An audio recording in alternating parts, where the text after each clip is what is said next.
Now, this might be a little bit controversial, but I don't think that this is that good a signing for Arsenal.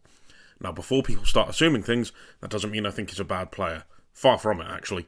But for me, what Arsenal need to level this team up, I don't think are the qualities that Zubimendi offers. He fits the mould of what they already have. Now, obviously, more business may be done, but with a reported 60 million spent on him, that is a massive outlay. And just to highlight that I do think he's a good player, I can absolutely see why Liverpool wanted him, because his qualities fit what was needed for them, more than Arsenal in my opinion. But hell hath no fury like an Arsenal fan mildly inconvenienced, so I better explain myself, and explain myself well. Now, there's several issues I have for him in a team that value possession, and one of which is that he hides.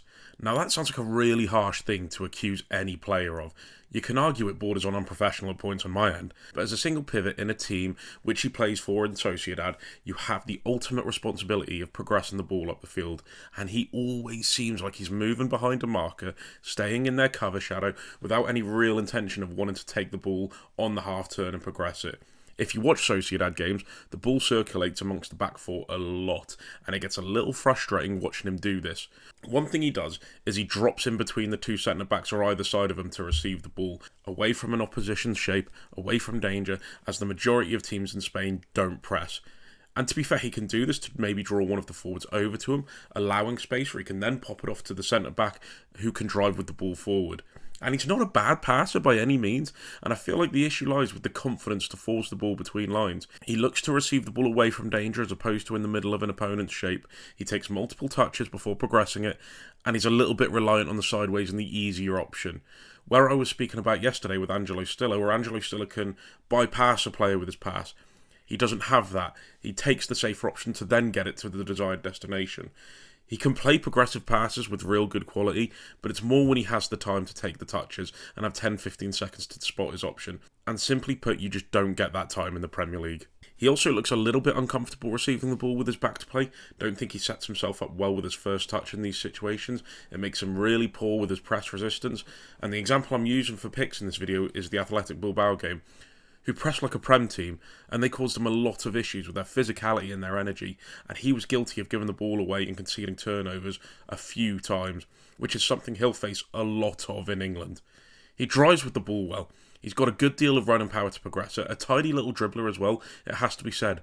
Very Spanish, some would say.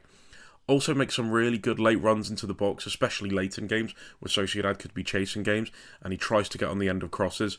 Now, does this sound familiar at any point? It should, because this is kind of Declan Rice in a near enough roundabout way.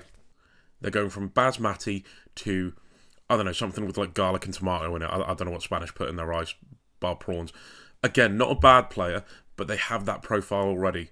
He'll sit and allow Rice to charge forward, but he doesn't offer the qualities that, for me, make a top Premier League 6 for a team who value possession.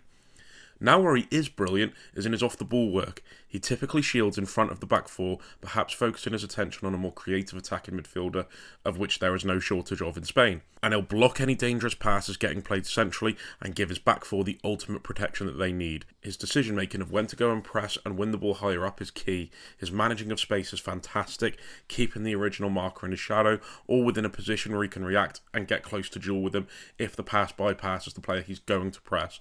This makes central progression so difficult for the opposition, and he's a fantastic duel winner to complement that. Aggressive, physical, and tenacious, which will stand him in good stead for the Prem. Also fantastic in the air, so if the opposition are forced into a long direct pass, he is extremely comfortable with that, winning duels in the air and on the ground in equal measure. A key asset to a good pressing team, which Arsenal are. Also reacts to space and danger fantastically, especially in deeper situations. If space opens up, let's say between centre-back and full-back, an opposing player can spot that and make that movement in there. His defensive awareness and reading of situations is top-notch, and his reaction time is fantastic. Again, winning his duels in the most crucial moments with full composure to provide a really solid foundation for any team. This is again why I thought this would be a fantastic signing for Liverpool, as this is a quality that the team lacks. Do Arsenal lack this? Not really, and having another player that doesn't progress the ball forward from deep quickly enough means Odegaard drops deep so far away from his attacking midfield position to progress the ball, and Arsenal are on course to sustaining another blunt attacking move because the ball just doesn't get up the field quick enough. I would like to be proven wrong. I can't stand another year of City or Liverpool winning it, and I wonder how this video will be taken. Ah well, I stand by everything I said. Disagree if you like, but let's discuss it, yeah? Cheers lads. In a bit.